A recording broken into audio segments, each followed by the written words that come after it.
Con respecto al tiempo relativo que defendía Einstein y que él decía que en un sistema, en una nave o en un conjunto, una persona incluso, que viaja a muy alta velocidad, el tiempo se ralentiza, se dilata para él y pasa más despacio. Y habréis escuchado muchas veces la conocida hipótesis de los gemelos y la nave, donde uno de ellos viaja por el espacio a alta velocidad y cuando vuelve es más joven que el que se quedó en tierra.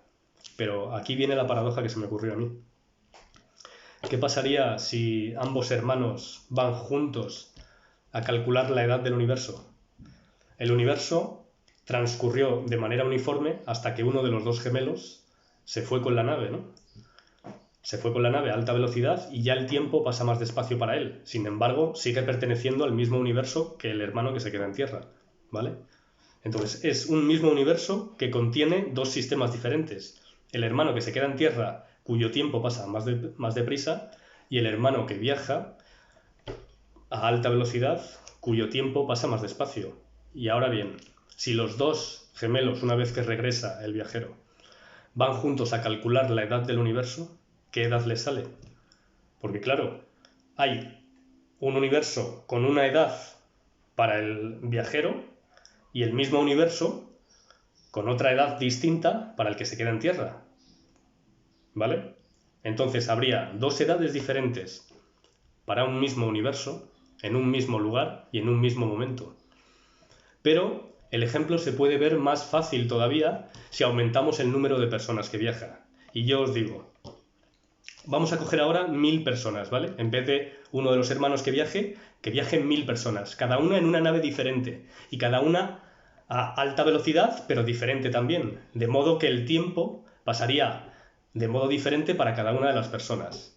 Se ralentizaría de modo diferente, hasta el punto de que cuando regresan todos a Tierra y se van juntos a calcular la edad del universo, habría 1000 edades del universo diferentes en un mismo lugar y en un mismo momento. ¿Es esto posible? ¿Y si cogemos 1.000.000 de personas? Habría 1.000.000 de edades diferentes para un mismo universo, en un mismo lugar y en un mismo momento. Imposible. Porque así, si elevamos el número a infinito, habría infinitas edades para un mismo universo diferentes, en un mismo lugar y en un mismo momento. Solo esto ya invalida la teoría de la relatividad. Y vosotros os preguntaréis, pero hombre, si es que los satélites GPS se ven afectados por la teoría de la relatividad. Yo os digo no. Los satélites GPS tienen relojes. Los relojes tienen partes móviles. Y son las partes móviles las que se ven afectadas por la gravedad, que efectivamente sí que existe. ¿Cómo se comporta la gravedad? Pues cuanto más cerca de la superficie, más intensa. Es decir, más frena el movimiento. De hecho, en la superficie de la Tierra nos cuesta más movernos que si estuviésemos mucho más alto. Por ejemplo, en la Luna. En la Luna es más fácil moverse, ¿verdad? Porque estamos más lejos, hay menos gravedad. Muy bien, pues es esta gravedad la que en superficie hace que las partes móviles de los relojes vayan más despacio. Y a medida que el satélite se aleja de la superficie, la gravedad es menor y las partes móviles del reloj van más deprisa. Es por eso que marca un tiempo más rápido. Pero no porque haya un tiempo diferente por la teoría de la relatividad, es simplemente por la gravedad. Nada más que eso. ¿Y qué más?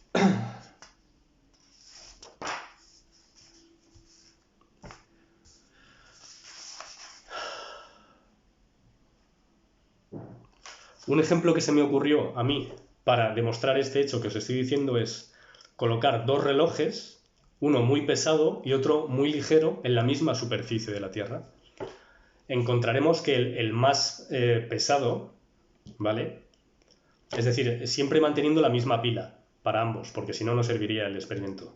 El más pesado medirá el tiempo más despacio. ¿Eso quiere decir que a la superficie de la Tierra hay dos tiempos diferentes para cada uno de los relojes? No, simplemente es la gravedad la que afecta más al reloj más pesado, porque tiene partes móviles más pesadas y retarda más el movimiento.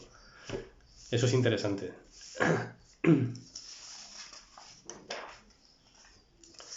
Bueno, en mis teorías explico por qué está mal el ejemplo que puso Einstein para deducir el tiempo relativo. Eso es algo que tienes que estar metido en el tema para entenderlo. Pero vamos, no es cuestión de inteligencia, es simplemente estar metido en el tema y que te guste.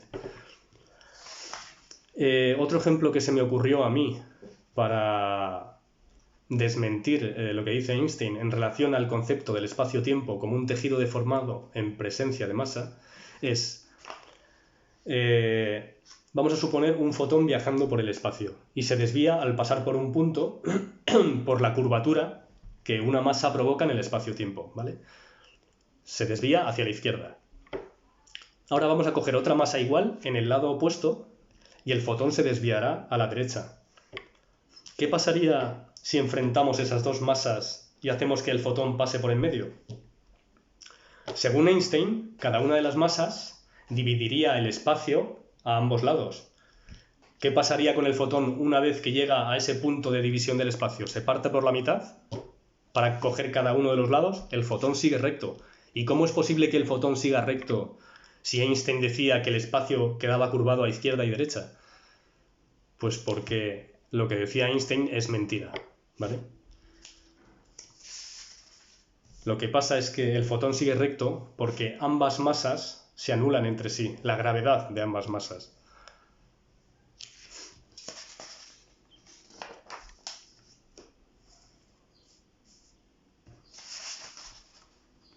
Aquí también doy una explicación racional del por qué se ratificó la teoría de la relatividad en un experimento que se hizo en 1919, me parece, con un eclipse de sol, sí. Pero vamos, es fácilmente comprensible de forma razonable a través de la gravedad, porque la luz tiene gravedad. Mira, y esto es interesante también. Os lo voy a leer. Si el tejido del espacio-tiempo es capaz de desviar planetas, ¿por qué no los frena? Dicho de otro modo, supongamos que el tejido del espacio-tiempo se curva en presencia de masa. Luego pasa de un estado plano a otro deformado.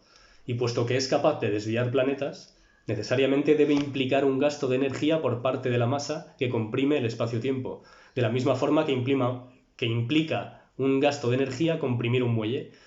Entonces no debería la Tierra ir perdiendo energía cinética, o lo que es lo mismo movimiento, poco a poco al comprimir continuamente el espacio-tiempo en su órbita alrededor del Sol.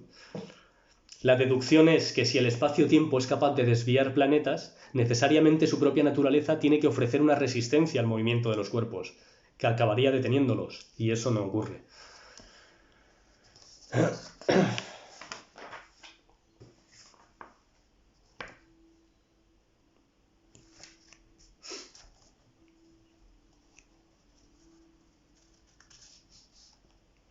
Aquí podría deciros una serie de conclusiones a las que he llegado yo y sobre todo qué es lo que creo yo que pasa en el universo, que es decir, es un continuo expansión-contracción a partir del Big Bang y luego con los agujeros negros contracción, donde en las etapas de expansión se forman los planetas y aparece vida y en las etapas de contracción perecen, quedando solo un agujero negro y otra vuelta a un nuevo Big Bang.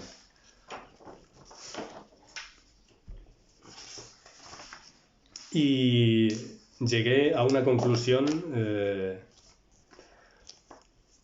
que os la voy a leer.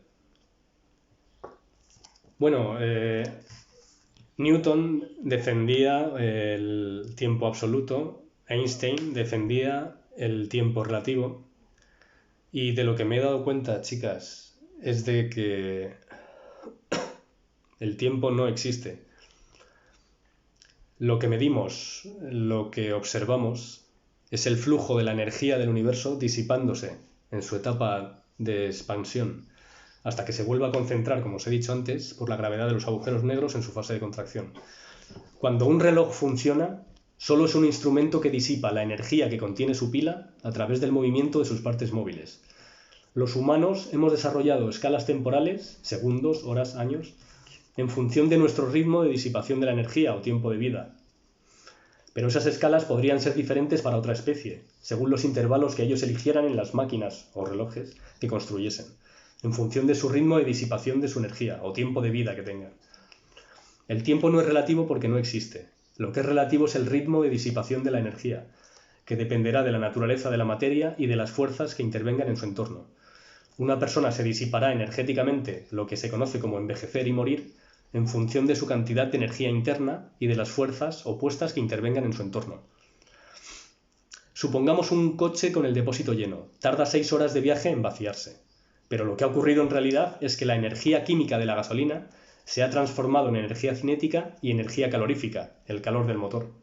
Y ese flujo de energía, esa transformación la observamos como 6 horas de tiempo, pero el tiempo es un concepto mental del ser humano, para explicar su observación del flujo de la energía del universo. Aunque una persona se encierre en una habitación sin que pase nada y pueda sentir el paso de las horas, en realidad el universo entero está expandiéndose y disipándose, igual que la persona misma. Y no es el paso del tiempo lo que siente, sino su propia energía disipándose. Otra idea fundamental que está en mis teorías es ¿qué es la materia oscura? La materia oscura es la gravedad. Todo en este mundo es energía y la energía es igual a la masa en movimiento, ya sean cuerpos o partículas. Eso quiere decir que las 4 fuerzas que conocemos, las nucleares, la electromagnética y la gravitatoria, son manifestaciones de esa energía, son partículas en movimiento, solo que infinitesimales. Y es cuando interaccionan cuando las notamos. Cualquier cuerpo tiene masa y emite esa gravedad, esa radiación de gravedad. La Tierra, como es una masa gigante, el Sol, los agujeros negros, emiten una gran cantidad de gravedad al espacio exterior que se disipa como materia oscura. En fin, lo detallo más en mis teorías, pero no quiero aburriros.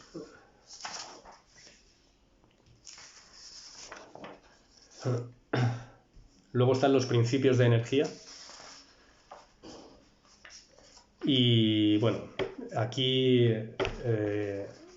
explico por qué el experimento de Michelson-Morley del siglo XIX para determinar, pues que luego se utilizó para ratificar la teoría de la relatividad, estaba mal. Servía para una cosa, pero no servía para ratificar la teoría de la relatividad. Y lo explico bien en las teorías.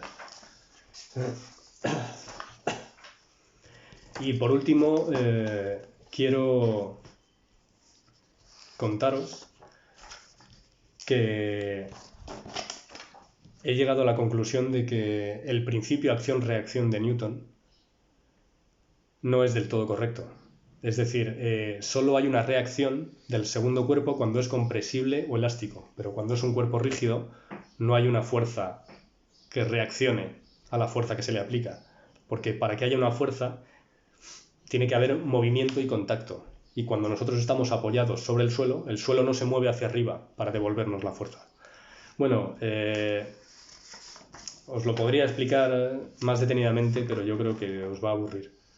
Pero solo quiero que quede constancia de esto también, ¿vale? Todo esto está bien explicado en las teorías, y esto es justo lo que quiero explicaros y que me gustaría que vierais. Sobre todo, quedaros con el ejemplo del principio de la hipótesis de los gemelos y la nave, y que luego quedan para calcular la edad del universo. Esa es la clave. Bueno, chicas, espero que veáis el vídeo entero y quién sabe, a lo mejor os ha entretenido y todo. Muchas gracias. Un saludo.